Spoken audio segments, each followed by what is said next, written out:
السلام علیکم ورحمۃ اللہ وبرکاتہ۔ آج سورۃ المائدہ کی آیت نمبر 108، اس کا ترجمہ اور تفسیر اللہ تعالیٰ کی توفیق سے بیان کر رہا ہوں۔ اللہ تعالیٰ سے دعا ہے کہ اللہ تعالیٰ مجھے حق سچ بات کہنے کی توفیق عطا فرمائے۔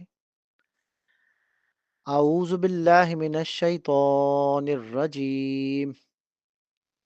ذالک ادنی ان یأتوا بالشہادۃ علی وجہها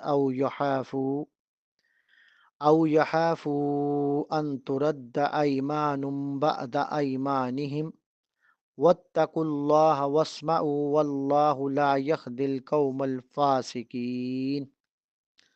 ذالک، یہی، ادنا، قریب ترین ہے، ان، یہ کہ، یاتو، وہ دیں گے، بالشہادتی، گواہی، علی وجہہا، اس کے طریقے پر، او یخافو، یا وہ ڈریں گے، ان ترد، یہ کہ رد کر دی جائیں گی، ایمانم، قسمیں، بعد، بعد، ایمانہم، ان کی قسموں کے، واتقوا اللہ، اور ڈر جاؤ اللہ تعالیٰ سے، واسمعوا، اور سنو، واللہ، اور اللہ تعالیٰ، لا یہدی، نہیں وہ ہدایت دیتا، القوم، لوگوں کو، الفاسقین، نافرمان۔ یہی طریقہ قریب ترین ہے کہ لوگ اس طریقے پر گواہی دیں یا وہ ڈریں کہ دوسروں کی قسموں کے بعد ان کی قسمیں رد کر دی جائیں گی، اور اللہ تعالیٰ سے ڈر جاؤ اور سنو، اور اللہ تعالیٰ نافرمان لوگوں کو ہدایت نہیں دیتا۔ گواہوں کے قسم کھانے اور گواہوں سے خیانت ظاہر ہونے پر گواہی کو میت کے اولیاء کی طرف لوٹانے کی حکمت کیا ہے، اس کی وضاحت اس آیت کی روشنی میں ایسے ہے۔ اللہ تعالیٰ نے وصیت پر گواہی، گواہوں کے قسم کھانے اور دونوں گواہوں سے خیانت ظاہر ہونے پر گواہی کو میت کے اولیاء کی طرف لوٹانے کی حکمت بیان فرمائی ہے۔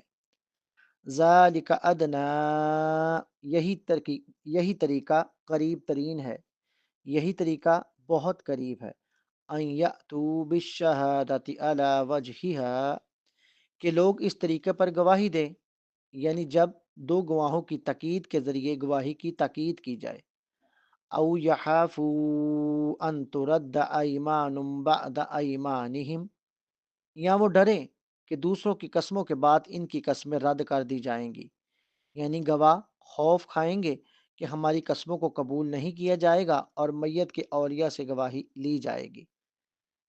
واتقوا اللہ، اور اللہ تعالیٰ سے ڈر جاؤ، یعنی اللہ تعالیٰ کے احکامات کی مخالفت سے ڈر جاؤ اور اس کے حکم کی مخالفت سے بھی بچ جاؤ، یعنی جھوٹ اور خیانت کو چھوڑ دو۔ بحوالہ تفسیر، تفسیر قاسمی۔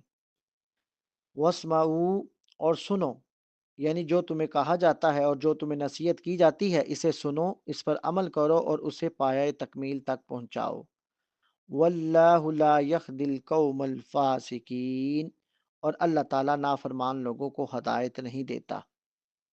اللہ تعالیٰ اپنے رب کی اطاعت سے نکلنے والوں، مخالفت کرنے والوں، شیطان کی اطاعت کرنے اور رب کی نافرمانی کرنے والوں سے محبت نہیں کرتا۔ بحوالہ تفسیر، جامع البیان۔ اللہ تعالیٰ کسی بھی گناہ کی وجہ سے اطاعت کے دائرے سے نکلنے والوں کو ہدایت نہیں دیتا، اس میں جھوٹی قسم اور گواہی بھی شامل ہے۔ بحوالہ تفسیر، فتح القدیر۔ گواہی کو ٹھیک ٹھاک قائم کرنے کے لیے کیا طریقہ اختیار کیا گیا؟ گواہی کو ٹھیک ٹھیک قائم رکھنے کے لیے کیا طریقہ اختیار کیا گیا؟ نماز کے بعد حلف دینا، کیونکہ نماز کے بعد انسان کا ایمانی شعور بھی بیدار ہوتا ہے۔ انسان اس بات سے ڈرتا ہے کہ مجمع عام میں قسم اٹھا رہا ہے اور اگر بات جھوٹی نکلی تو سخت شرمندگی اٹھانی پڑے گی۔ وارثوں کو حق دینا کہ اگر گواہی غلط ہو تو وہ اٹھ سکتے ہیں، یہ ایک ایسی پابندی ہے کہ کوئی خیانت کرنے والا بھی خیانت کرنے کی جرات نہیں کر سکتا۔ کسی شخص کے مرنے کے بعد اس کا مال حقداروں تک پہنچانا ایک خاندانی معاملہ ہے، اس کو کیسے تربیت کا ذریعہ بنایا گیا؟ مومنوں پر واضح کیا گیا کہ وہ معاملات میں رشتہ داری کا نہیں، حق کا لحاظ کریں۔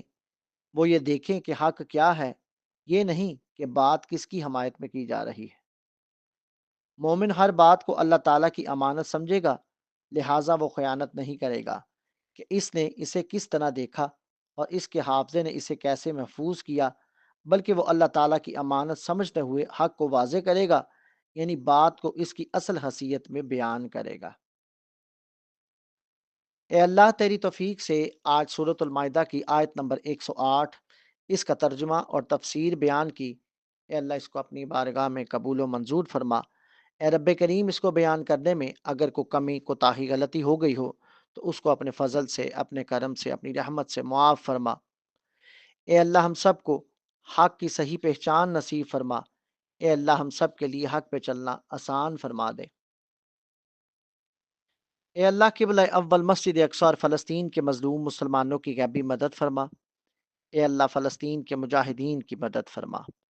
اے اللہ، فرشتوں سے ان کی مدد فرما۔ اے اللہ، انہیں صبر جمیل عطا فرما اور اجر عظیم عطا فرما۔ اے اللہ، ہمیں پورے رمضان کی نعمت انوار و برکات سے مالا مال فرما۔ اے اللہ، رمضان کا جو حق ہے ہمیں صحیح معنوں میں وہ حق ادا کرنے کی توفیق عطا فرما۔